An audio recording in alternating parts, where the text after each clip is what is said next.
얼마 전에 노예 모임이 있어서 갔더니 한 장로님이 저보고, 목사님은 울산 오신 지 꽤 오래돼서 그런지 경상도 사람 다 되셨네요, 뭐 그러는 거예요.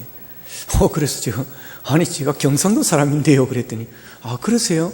근데 노예에서 이렇게 모이면 서울파, 서울 쪽 이러면 윤재덕 목사 제일 먼저 나온다는 거예요. 다 서울 쪽이라고 서울파라 그러는데요. 그래서 제가 서울에서 학교를 다니고 부교육자 생활을 하다가 울산으로 와서 그렇지, 제가 원래는 경상도입니다. 제가 그렇게 이야기를 한 적이 있습니다. 제가 이 이야기를 하는 이유는 제가 경상도 사람이기 때문에 할 이야기가 있어서 그렇습니다. 저는 경상도 사람이지만 경상도 사람들이 마음에 안 듭니다.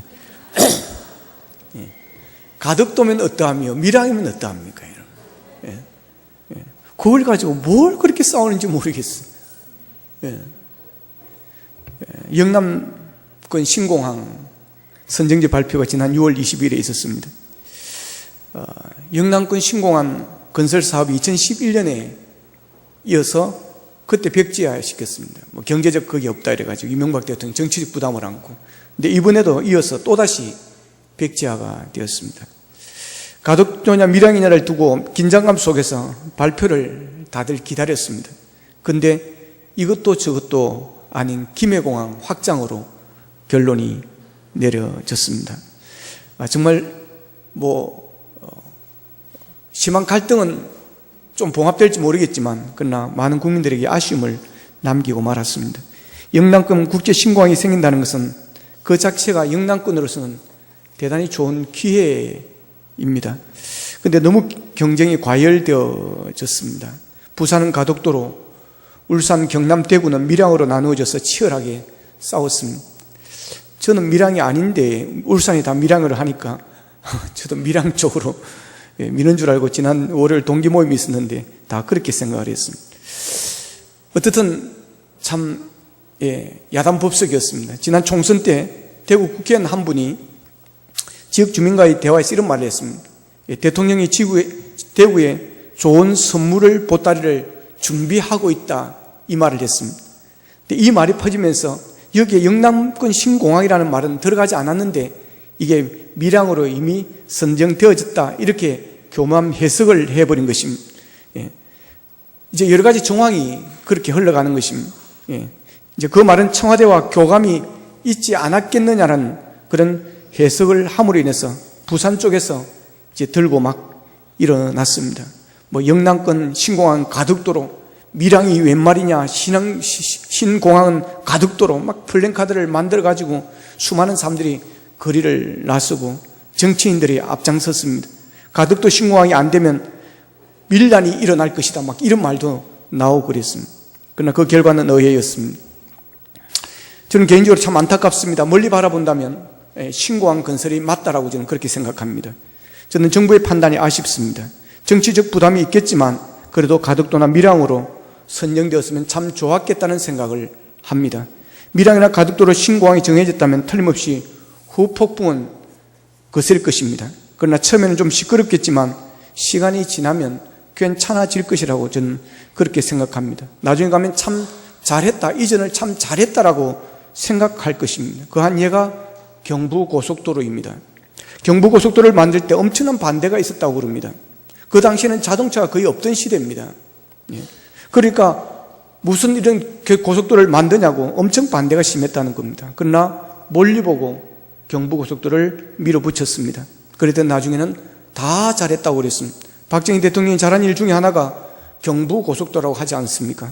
나중에 좀 더 크게 만들지 하면서 다시 도로를 확장시키고요, 그것도 좁아서 내륙고속도로를 다시 뚫었습니다. 이것을 본다면 영남권 신공항도 가덕도나 밀양으로 가야 하는 것이 아닌가 하는 생각을 해봅니다. 그런데 영남권 신공항을 두고 너무 싸웠습니다. 너무 과열되었습니다. 그런데 사실 알고 보면 이게 그렇게 싸울 일이 아닙니다. 가덕도면 어떠하면 밀양이 어떻습니까? 지방 사람들이 해외 가려고 하면 인천까지 가야 됩니다, 여러분. 물론 김해공항에서도 외국 가는 비행기가 있지만 이것은 중국이나 가까운 동남아시아 몇 대에 한정되어 있습니다. 외국을 가려면 인천공항까지 가야 됩니다. KTX를 타고 가면 그 비용이 여러분 만만치 않습니다. 비행기를 타도 김포까지 가서 내려서 다시 공항버스를 타고 인천으로 다시 들어가야 됩니다. 그 비용이 얼마이며 여러분 그 시간이 어디입니까 여러분? 그런데 영남권 신공항에 생기면 이런 고생을 하지 않아도 되어지는 것입니다. 그러기에 가덕도나 밀양 어디로 하든지 인천 가는 것을 생각하면 여러분 이를 싸울 일이 아닙니다. 대구에서 인천 가는 것보다 가덕도로 가는 것이 훨씬 낫습니다. 부산에서 인천 가는 것에 비하면 부산에서 밀양 가는 것이 훨씬 빠르고 수월합니다. 훨씬 더 경제적입니다. 그러니 부산은 밀양을 해도 상관없다 그러고 울산, 대구, 경남은 가덕도 해도 상관이 없다 그랬으면 얼마나 좋겠습니까? 그래 돼야 되는 것 아니겠습니까? 영남권 신공항 건설은 영남권에 주어진 기회였습니다. 그러나 그 기회를 이제는 놓쳤습니다. 물론 김포공항을 신공항 수준으로 잘 확장해서 사용하면 되긴 하겠지만 그래도 넓은 부지에 신공항을 근사하게 잘 지을 수 있었는데 그 기회를 놓친 것입니다. 결국 지역 이기주의에서 벗어나지 못한 결과인 것입니다. 갈라디아서 5장 15절에 보면 하나님께서 이런 말씀을 하십니다. 만일 서로 물고 먹으면 피차 멸망할까 조심하라 그랬습니다. 싸우면 물고 먹으면 서로 싸우면 피차 멸망한다는 것입니다. 싸우면 같이 망한다는 것입니다. 같이 손해본다는 것입니다. 그러니까 싸우는 것은 어리석은 일입니다. 여러분 싸우면 다 손해봅니다. 싸움에서 이겼다고 이긴 게 아닙니다. 이겼다고 생각하지 마십시오. 피차 멸망할까 조심하라 그랬습니다. 싸우면 피차 손해보고 피차 망합니다. 여러분 싸우지 않아야 됩니다. 싸우지 않는 방법은 뭐겠습니까? 지는 것입니다. 져주는 것입니다. 여러분 지는 게 이기는 겁니다. 졌다고 억울해하지 마십시오. 여러분 진 자가 이긴 자입니다. 운전하다 기분 나쁘다고 보복 운전하지 마십시오. 싸우지 마십시오. 보복 운전하면 요새는 법적으로 걸립니다. 여러분 져주십시오. 화가 나도 그냥 어이크 이라고 그냥 지나가십시오. 괜히 내려가지고 차 앞에 팍 갖다 대고 내려봐 임마 이라고 괜히 그럴 필요 없습니다. 드런 엑스 이라고 그냥 지나가 버렸습니다. 보복하면 손해입니다. 싸우면 손해입니다. 여러분 웬만하면 싸우지 마시기를 바랍니다. 집에서도 싸우지 마시고 여러분 직장에 가서도 싸우지 마시고 교회 와서도 싸우지 마시기를 바랍니다. 싸우는 것은 피차 멸망할까 조심하라 그랬습니다. 영남권 신공항은 두고두고 후회할 것 같다는 생각도 합니다. 부산이나 울산이나 대구나 다 거기서 거기입니다. 다 영남권입니다. 지역 구분을 위해서 선을 그어놨을 뿐이지 다 같은 지역입니다. 말투도 여러분 다 비슷합니다. 서울 사람들이 볼 때는요, 제가 서울 살면 서울 사람들이 볼 때는 대구 사람인지 부산 말인지 대구 말인지 구분이 안 됩니다. 무조건 다 경상도 말입니다. 다 경상도 똑같이 봅니다. 여러분 제가 서울에서 교육전사를 처음 갔더니 한 집사님이 저보고 그러는 거예요. 전사님 쌀 해보세요 그러는 거예요. 제가 당황했죠. 왜 갑자기 쌀을 해보라 그러나 뭐 쌀 주려고 그러나 뭐 그런 생각을 했어요. 그래서 제가 쌀 그랬습니다. 그래서 이분이 하는 말이 전도사님은 쌀 발음을 참 잘하네요 이러는 거예요. 그래서 제가 아니 쌀은 쌀이지 뭐 쌀이 뭐 발음이 뭐 있어요. 쌀이 쌀이지. 그랬더니 이분이 하는 말이 그 교회에 경북 상주에서 온 그 집사님이 한 분 있는데 그분은 쌀을 못한다는 것입니다. 오늘 쌀밥이네. 오늘은 밥이 살이네. 뭐 이런다는 거예요. 그래서 제가 그때 처음으로 경북 쪽은 쌀을 살이라고 한다는 것을 처음 알았습니다. 경남 쪽은 그렇지 않습니다. 경남 쪽의 우울함을 이야기하는 것이 아니라 그렇다는 겁니다. 지역적 특성. 진짜 처음 알았습니다. 난 진정 몰랐었네. 여러분, 그러니까 서울 사람들이 볼 때는 뭐 거기서 거기입니다. 뭐 부산 사람이나 경북 사람이나 다 살하겠지 뭐 다 그렇게 생각하면 다 똑같이 보는 겁니다. 여러분 영남권이라는 게 거기서 거기입니다. 한두 시간 안에 다 왔다 갔다 할 수 있습니다. 근데 버스를 타고 인천까지 가려고 하면요 6시간이 넘게 걸립니다. 근데 가덕도와 밀양을 두고 왜 그렇게 과일하게 싸우는지 모르겠습니다. 서로가 서로를 밀어줄 수 있었으면 얼마나 좋았을까요? 부산이 잘 되는 것이 대구가 잘 되는 것이고 울산이 잘 되는 것이 부산이 잘 되는 것입니다. 여러분 옆에서 잘 되면 이익을 보지 손해보지 않습니다. 여러분 형제 중에 하나가 여러분 팍 티가 출세해버리면요 여러분 다 형제들이 덕을 봅니다. 조카들이 덕을 봅니다. 끌어주는 거예요.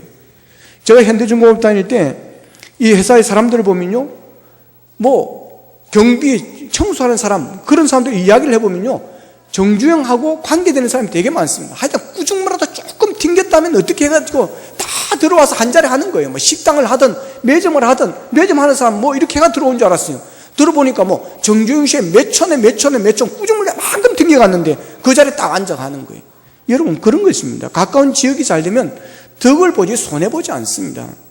이번 영남권 신공항이 벽지화된 것은 통 큰 정치인들이 그런 모습을 보여주지 않은 것이 안타깝습니다.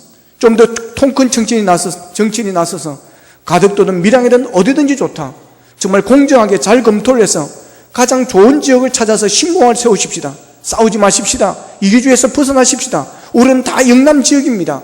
영남 지역이 다 잘 되게 하십시다. 이러면서 좀 더 통 큰 정치인의 모습을 보여줬다면 얼마나 좋았을까라는 생각을 해봅니다. 여러분, 이웃이 잘 되는 것이 내가 잘 되는 것입니다. 그래서 우리는 남이 잘 되는 것으로 배합하면 안 됩니다. 남이 잘 되는 것을 우리는 기뻐해야 될 줄로 믿습니다. 하나님께서는 이웃을 내 몸과 같이 사랑하라고 그랬습니다. 내 몸과 같이. 이 말씀은 이웃이 잘 되는 것은 곧 내가 잘 되는 것이라고 하는 것입니다. 그래서 이웃을 사랑하되 내 몸과 같이 사랑하라고 하는 것입니다. 자, 오늘 본문에 보면 남이 잘 되는 것을 보면서 원망과 불평하는 사람이 등장을 합니다. 오늘 본문에 보면 포도원 주인이 이제 노동시장에 나가서 일꾼을 모집해서 포도원에 들여보냅니다. 제일 먼저 아침 일찍이 해 뜰 때, 이런 아침 해 뜨는 시간입니다. 그 시간은 6시입니다. 그때 나가서 일꾼을 구해서 오늘 일당을 한 데나리온씩 주겠다라고 약속을 하고 포도원에 들어가서 일을 하게 만듭니다.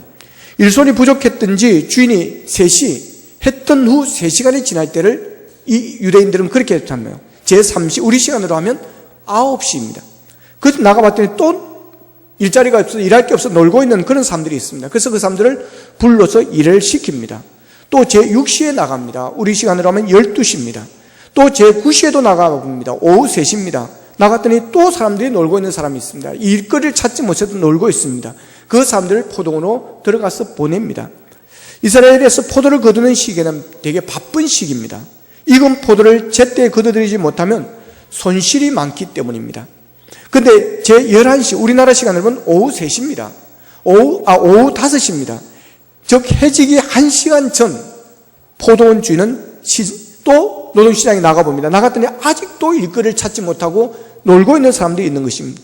주인은 해질 때가 다 되었지만 1시간밖에 남지 않았지만 그 사람들을 포도원에 들어가서 일하게 만들어줍니다. 하루 일과가 끝났습니다. 그러자 주인은 청지기를 불러서 품꾼들에게, 일꾼들에게 싹을 나누어 주라고 그럽니다. 나누어 주는데 나중 온 자부터 먼저 주는 겁니다. 1시간 전에 온 사람, 오후 5시에 온 사람에게 하루 싹을 주는 겁니다. 주는데 한 데나리온을 줘, 하루 품삯을 주는 것입니다. 아침 6시에 해 뜰 때, 그때 제일 일찍 온 사람에게 약속한 것이 한 데나리온입니다. 그 지역에서 한 데나리온이 그 하루의 품삯이었습니다. 그런데 1시간 일한 사람에게 그걸 주는 것입니다. 그러니까 뒤에 사람들은, 먼저 온 사람들은 기대를 한 것입니다. 나는 최소한 5데나리온 아니면 3데나리온 주겠지라는 기대를 합니다. 그런데 그들에게 싹을 준 것은 앞에 1시간 일한 사람들과 똑같은 한 데나리온을 주는 것입니다. 이것은 처음 들어올 때 약속했던 하루의 싹 그대로입니다. 그런데 이들은 그 싹을 받고 어떻게 했습니까? 보면 11절 12절에 보면 받은 후 집주인을 원망하여 이르되 나중 온 이 사람들은 1시간밖에 일하지 아니하였거늘 그들을 종일 수고하고 더위를 견딘 우리와 같게 하였나이다. 그럽니다. 자, 먼저 온 사람들은 나중에 온 사람들과 똑같은 싹을 받았다고 주인에게 원망을 하고 있습니다. 세상에 이런 경우가 어디 있는가?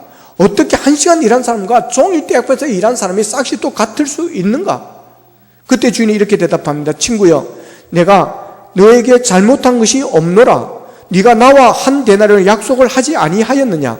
네 것이나 가지고 가라. 나중 온 사람에게 너와 같이 주는 것이 내 뜻이니라. 그럽니다. 이게 무슨 말입니까? 너 자신을 알라는 것입니다. 주제 파악을 하라는 것입니다. 네가 주인이냐 내가 주인이냐 하는 것입니다. 왜 네가 주인 노릇하려고 하는 것이냐는 것입니다. 나중 온 사람에게 너와 같이 주는 것이 내 뜻이니라. 이것이 주인의 마음이라고 하는 것입니다. 내가 더 주고 싶어서 주는데 네가 왜 원망하고 불평하느냐는 것입니다. 내가 선을 베풀려고 하는데 네가 왜 원망이냐고 하는 것입니다. 왜 일꾼이 주인의 살림까지 살려고 하느냐고 하는 것입니다. 왜 주인이 어려운 사람을 도와주는데 그렇게 불평이 많느냐는 것입니다. 여러분 생각해 보십시오. 주인이 정말 잘못한 것이 무엇입니까? 잘못한 것이 있습니까? 이 주인이 정말 나쁜 사람입니까? 여러분 먼저 온 사람의 입장에서 원망스러울 수 있습니다. 왜 똑같이 주느냐고 불평할 수도 있을 것입니다. 그러나 이것은 자기 생각입니다. 이것은 이기적인 생각입니다. 여러분 이 주인은 정말 좋으신 분이십니다. 어려운 사람을 도와주는 그런 분이십니다. 인정이 많으신 분입니다. 사랑이 많으신 분이십니다. 선하신 분이십니다. 여러분, 주인이 여유가 있으면 구제할 수도 있습니다. 없는 사람을 도와줄 수 있는 것입니다. 일할 곳이 없어서 일하지 못하여 가족들이 굶주려는 그런 사람들을 찾아가 구제비를 주어서 그들이 굶지 않도록, 배고프지 않도록 도와줄 수도 있는 것입니다. 그런데 포도원 주인은 나중에 와서 1시간이라도 일한 그 사람에게 구제비를 주는 셈치고 더 얹어 주었다라고 생각합니다. 1시간 수당으로는 그 가족들을 먹여 살릴 수가 없으니 주인은 그것을 알고 더 준 것입니다. 그리고 늦게 온 그 사람이 일하는 자세에게 주인이 감동을 받았을지도 모릅니다. 늦은 시간에 일꾼을 불러준 데는 거의 없습니다. 그 시간에 누가 1시간 남았는데 일을 시키겠습니까? 그런데 이 주인은 그 시간에 불러 그를 일하게 만들어 주었습니다. 그래서 나중 온 이 일꾼은 그게 너무나도 감사하고 그 은혜가 너무나도 커서 최선을 다해 일을 했을지 모릅니다. 이 한 사람은 앞에 온 사람들이 지쳐서 쉬엄쉬엄할 때 이 사람은 힘이 남아 죽을 똥 살 똥 모르고 일했을지 모릅니다. 이 모습을 본 주인이 감동을 받았을 것입니다. 그래서 온전한 하루의 싹을 더해 주었을지 모릅니다. 어려운 사람을 그냥 구제도 하는데 이렇게 열심히 일하면서 주인을 감동시킨 그 일꾼에게 하루의 품삯을 더 얹어주는 것, 하루 1시간 했지만 하루의 품삯을 주는 것, 뭐가 그렇게 이게 잘못된 것입니까? 먼저 온 사람의 것을 빼앗아서 나중에 온 자에게 나누어 주었다고 한다면 이것은 여러분 비난받아 마땅하지만, 그러나 먼저 온 자에게 약속한 그 한 데나는 그대로 주었고 나중 온 사람에게는 더 준 것에 불과합니다. 이런 것도 먼저 온 사람에게, 일꾼에게, 여러분 품꾼에게 주인이 상의하여서 줘야 되는 것입니까? 정말 이 주인은 좋으신 분이십니다. 1시간을 남겨두고도 일하라고 부르는 분이십니다. 일할 것이 많아서 부른 것이기도 하겠지만 이 주인은 돈을 주고 싶어서 불렀는지도 모릅니다. 그냥 도와주면 미안할까봐 1시간이라도 일하게 하여서 도와주었는지도 모릅니다. 그런데 이렇게 좋은 주인을 먼저 온 자는 원망합니다. 왜 그렇습니까? 좋은 주인을 몰라봤기 때문입니다. 이 포도원 주인은 정말 좋은 주인을 몰라봤습니다. 혹 오늘을 일하고 내일 이 먼저 온 사람이 일거리가 없어 헤매다가 여러분 어떻게 할까 했는데 1시간 남았는데 그때 또 이 사람이 불러줄 수도 있는 것입니다. 얼마나 좋은 주인입니까? 그런데 하나만 알고 둘을 모르는 것입니다. 좋은 주인을 몰라봤습니다. 이 포도원 주인은 정말 사랑이 많은 분입니다. 아침에 나가서 품꾼을 데려다가 일을 하고 9시에 나가서 12시에 나가서 3시에 나가서 심지어는 5시에 나가서도 놀고 있는 사람이 안타까워서 너희들이 이 시간까지 왜 이렇게 놀고 있느냐, 어떻게 해서 이렇게 놀고 있느냐, 아무도 불러주지를 않습니다, 일할 것이 없습니다라고 하는 그들을 불러서 일을 시키고 그들에게 싹을 주는 것입니다. 그리고 그들에게 하루의 품삯을 더해 주는 것입니다. 얼마나 좋은 주인입니까? 그런데 먼저 온 이 일꾼은 그 좋은 주인을 몰라본 것입니다.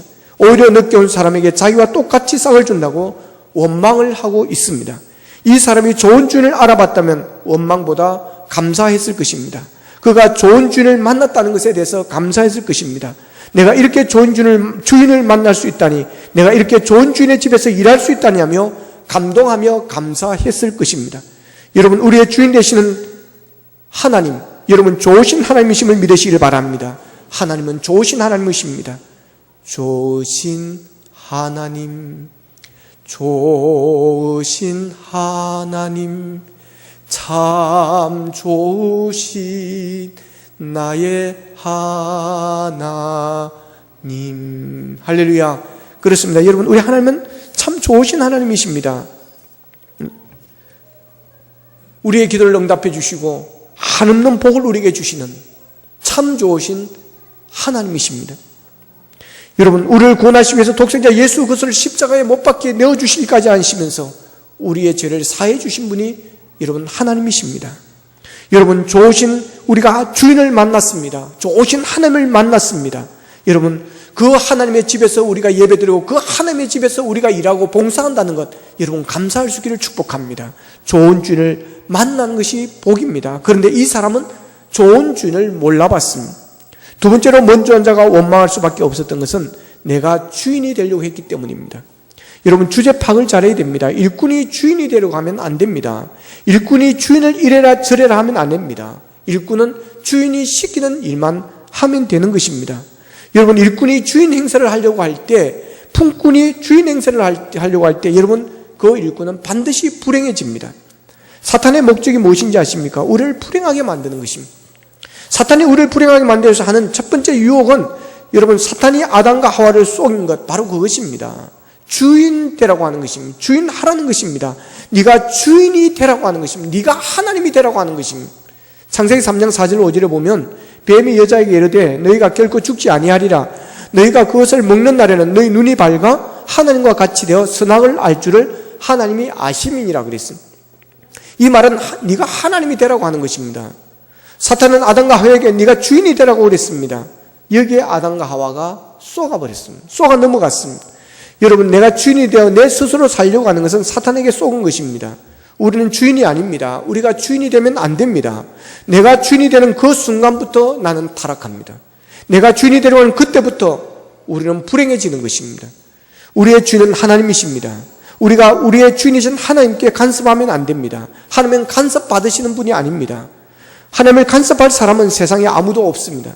우리는 하나님을 간섭하는 자가 아니라 하나님의 말씀에 순종하는 자가 되어야 될 줄로 믿습니다. 우리는 주이신 하나님께 순종하고 주인이신 하나님께 감사해야 되는 것입니다. 그러면 행복해집니다. 여러분 주인이 되려고 하지 마십시오. 여러분의 주인의 자리에 여러분이 앉아있다면 빨리 그 자리를 하나님께 내어드리십시오. 여러분의 주인의 자리에 하나님 외에 다른 것이 있다면 여러분 내어놓으십시오. 내가 주인 삼은 것 모든 것 내려놓고 주님만 사랑하는 찬양처럼 여러분 다 내려놓으셔야 됩니다. 그래서 오직 주님만이 오직 하나님만이 여러분의 주인이 되게 할 수 있기를 축복합니다. 먼저 온 자가 원망한 세 번째는 비교하였기 때문입니다. 본문 10절에 보면 먼저 온 자들이 와서 더 받을 줄 알았더니 그들도 한 데나리씩 받은지라 그랬습니다. 먼저 온 자들은 비교했습니다. 자기들이 받아야 할 싹스를 안 받은 것이 아닙니다. 손해본 것은 하나도 없습니다. 그런데 비교하였습니다. 여러분 바로 비교가 원망과 불평을 가져옵니다. 우리의 삶을 불행하게 만드는 중요한 요인이 바로 비교입니다. 상대적 빈곤감이라고 하지 않습니까? 내 안에 있는 원망과 불평의 대부분은 비교로부터 출발합니다. 내가 누군가와 비교하는 순간 열등감이 생기고 질투가 유발하게 되는 것입니다. 여자들이 동창회 모임에 갔다 오면 괜히 신경질이 난다 그럽니다. 학교 다닐 때 자기보다 공부도 못한 친구와 남편 잘 만나가지고 럭셔리한 패션을 하고 고급 차를 몰고 옵니다. 남편 자랑을 늘어지게 하다가 오늘 내가 제일 고급 음식 쏘겠다 그러면서 식당으로 데려갑니다. 따라가서 먹기는 먹는데 맛이 없습니다. 괜히 열등감이 발동합니다. 화가 납니다. 집에 오면 방앗개 달려든 강아지를 들고 차버립니다. 그리고 수고하고 돌아온 남편에게 공연히 바가지를 막 긁어댑니다. 지금까지 남편이 최고인 줄 알았는데 공부 못하던 친구와 자기를 비교한 순간부터 모든 것이 불평거리로 바꾸지고 마는 것입니다. 그래서 어떤 분이 이런 말을 했습니다. 암 중에 가장 제일 무서운 암이 바로 비교암이라고. 마귀는 서로를 비교하도록 만듭니다. 그래서 마음을 상하게 하고 질투와 시기심을 유발합니다. 어떻게 하면 비교의식을 극복할 수 있을까요? 창조의식입니다. 하나님이 우리를 창조하실 때 하나님의 형상을 따라 우리를 지으셨다고 하는 것입니다. 그래서 얼굴도 다르고 개성도 다르고 은사도 다 다릅니다. 인생에 가는 길도 다 다릅니다. 우리는 모두 자기만의 독특한 소명이 있습니다. 그 소명을 발견하고 내가 갈 길을 묵묵히 걸어가면 됩니다. 내가 꼭 옆집 아줌마처럼 살아야 할 이유가 없습니다. 내가 꼭 옆집 아줌마처럼 그렇게 옷을 입어야 될 이유가 없습니다. 친구 흉내를 낼 필요도 없습니다. 하나님이 내게 주신 인생의 색깔을 따라 살면 되는 겁니다. 하나님께서 내게 주신 기질과 은사에 따라 살면 됩니다. 그것이 인생의 멋이요 아름다움입니다. 자신의 삶의 방식을 상대방에게 강요하지도 말아야 됩니다. 내게 주신 하나님의 은혜를 따라 살면 됩니다. 그 속에 주님이 주시는 기쁨이 있습니다. 그 속에 행복이 있습니다. 나는 하나님이 지으신 창조의 작품을 인정하십시오. 비교하지 말고 나의 나됨을 감사하며 즐기십시오. 비교의식의 노예가 되는 순간 우리는 먼저 된 자가 나중 되는 비극을 초래하게 됩니다. 나는 하나님이 지으신 최고의 글작품을 믿고 사는 것이 바로 나중 된 자가 먼저 되는 비결인 것입니다. 여러분 비교하지 말고 감사할 수 있기를 축복합니다. 하나님은 감사한 자를 찾고 감사하는 자에게 복을 다하시고 감사한 자를 쓰십니다. 오늘 본문의 포도원 주인이 한 시간을 남겨두고 일꾼을 데려온 것도 그리고 그 사람에게 먼저 온 사람과 똑같이 하루의 품삯을 준 것도 하나의 주인의 시험일 수도 있습니다. 나중에 일하러 온 자에게도 시험이 될 수 있고 먼저 온 사람도 같이 시험하는 과정일 수 있습니다. 무엇을 시험하는 것입니까? 감사하느냐 불평하느냐를 시험하는 것입니다. 그 이유는 앞으로 계속해서 일꾼을 쓸 것인지를 결정하기 위해서이기도 합니다. 좋은 일꾼을 고르는 과정일 수도 있습니다. 감사한 자는 계속 쓸 것입니다. 또 부를 것입니다. 그러나 원망하고 불평한 자는 다시 쓰지 않을 것입니다. 먼저 온 자가 여러분 주인을 원망했을 때 그 주인이 내일 그 사람을 또 쓰겠습니까? 앞으로 그 사람을 또 쓰겠습니까, 여러분? 그러면 나중 온 자에는 무엇을 시험하는 것입니까? 나중에라도 불러준 것이 감사해서 1시간을 하루 종일 일하는 사람같이 일하려고 최선을 다해서 일하는가? 정말 감사가 있는가? 그것을 시험했을지 모릅니다. 1시간 되려면 1시간 일할 싹을 줄 것이니 대충 1시간만 잘 때우자라고 생각하고 일하는 그런 일꾼인지를 시험해 보았을 것입니다. 그리고 먼저 온 사람은 나중에 온 사람과 똑같이 하루 품삯을 주면서 원망하고 불평하는지 사랑하는 마음이 있는지 아니면 늦게 온 사람을 불쌍히 여서 구제하는 마음으로 도와주는 주인을 보며 감사하며 참 좋은 주인이라고 감사할 수 있는지 이것을 시험해 보았는지 모릅니다. 그래서 이 사람을 계속 쓸 것인지 앞으로 다시는 쓰지 않을 것인지를 시험하여 보았을 수도 있습니다. 그렇다면 먼저 온 자는 그 시험에 불합격한 자입니다. 주인이 원하는 일꾼이 아니었습니다. 일꾼이 오히려 주인이 되려고 하고 있습니다. 주인이 자비를 베푸는 것에 대해서 원망을 하고 있습니다. 이런 사람을 어찌 다시 쓰겠으며 또 다시 그 사람을 부르겠습니까? 그런데 감사하는 사람은 주인이 감동을 받습니다. 그래서 계속해서 쓰는 것입니다. 계속해서 부르는 것입니다. 여러분, 감사하는 자에게 그러기에 내일이 있고 미래가 있는 것입니다. 감사하는 자가 쓰임을 받습니다. 여러분, 우리는 어떤 반응을 보이면서 인생을 살아왔습니까? 우리는 남이 잘 되면 배가 아프고 속이 상해서 소화도 제대로 못 시키는 그런 모습은 없었습니까? 우리는 경쟁하는 상대가 잘 안 되면 끝으로는 태연한 척하지만 속으로는 쾌재를 부르지는 않았습니까? D.L. 무디는 이렇게 말합니다. 원수가 잘못되었을 때 그 참 고소하다라고 생각이 든다면 이미 영적으로 병든 것이다 그랬습니다. 그렇습니다. 상대방의 아픔을 나의 아픔으로 여기고 긍휼히 여기는 마음이 성숙한 그리스도인들의 태도입니다. 내 안에 아직도 해결되지 않은 문제가 있고 아픔이 있을지라도 나를 불러주시고 여기까지 함께해 주신 주님의 은혜를 기억하십시오. 내 안에 자리 잡고 있는 불만 모두를 이제는 주님의 은혜를 생각하며 기억하며 감사하는 모드로 전환시킬 수 있기를 바랍니다. 그것이 참된 기쁨과 행복을 누리는 비결입니다. 하나님은 감사하는 자를 기뻐하고 축복하십니다. 감사하는 자에게 더하여 넘치게 하는 복을 주십니다. 감사하는 자에게 마음의 평강을 주십니다. 감사하는 자에게 좋은 사람을 붙여주십니다. 수도원과 감옥의 차이를 이렇게 비교합니다. 환경으로 보면 수도원과 감옥은 비슷합니다. 그런데 차이가 있습니다. 수도원은 평안과 찬양이 있습니다. 그러나 감옥에는 불만과 욕설이 있습니다. 수도원과 감옥의 차이는 바로 감사입니다. 똑같은 환경에서 살지만 감사가 있으면 천국에 사는 것이고 감사가 없으면 지옥에 사는 것입니다. 다음 주는 맥주 감사주일입니다. 하나님께서 우리가 감사하며 살기를 원하십니다. 그래서 전반기 감사절기, 후반기에 추수감사절기를 정해서 감사하도록 우리에게 훈련하고 있습니다. 권면하고 있습니다. 요구하고 있습니다. 믿음 생활은 감사 생활이기 때문에 그렇습니다. 하나님께서 베푸신 은혜, 모든 것 감사한 자를 하나님께서 축복하십니다. 지금까지 지내온 것 하나님의 은혜임을 여러분이 고백할 수 있다면 여러분 감사하는 자가 될 수가 있습니다. 여러분, 우리의 모든 것은 하나님의 것입니다. 내 생명, 내 마음대로 할 수 없습니다. 하나님께서 은혜를 베풀어 주셔서 생명을 연장시켜 주실 것에 오늘 우리가 여기에 있게 된 줄로 믿습니다. 여러분, 내가 가진 이 물질 하나님이 우리에게 주신 복입니다. 하나님께서 새 나가려고 하면 한순간에 여러분 다 새 나갈 수 있습니다. 여러분이 가진 것도 얼마 될지 모르지만 여러분 불치병에 가서 여러분 서울에 가서도 안 된다, 미국을 가보자, 여러분이 가진 재산 한 방에 날아갈 수 있습니다. 우리에게 이렇게 일용할 양식을 주시고 우리가 풍족히 살아갈 수 있도록 도와주신 것 하나님의 은혜인 줄로 믿으시기를 바랍니다. 그래서 믿음 생활은 감사 생활입니다. 하나님을 알면 감사가 넘치게 되어져 있습니다. 감사가 없고 원망과 불평으로 가득하다면 그 믿음은 잘못된 믿음입니다. 하나님께서 감사 절기를 만들어서 지키게 하신 것은 절기를 만들어서 감사하게 하여 복을 받게 하기 위해서 우리에게 주신 절기인 줄로 믿으시기를 바랍니다. 맥주 감사주일은 전반기 동안 지키신 하나님께 감사드리는 절기입니다. 하나님이 원하시는 것은 마음입니다. 정성입니다. 정성이 무엇일까요? 최선을 다하는 것입니다.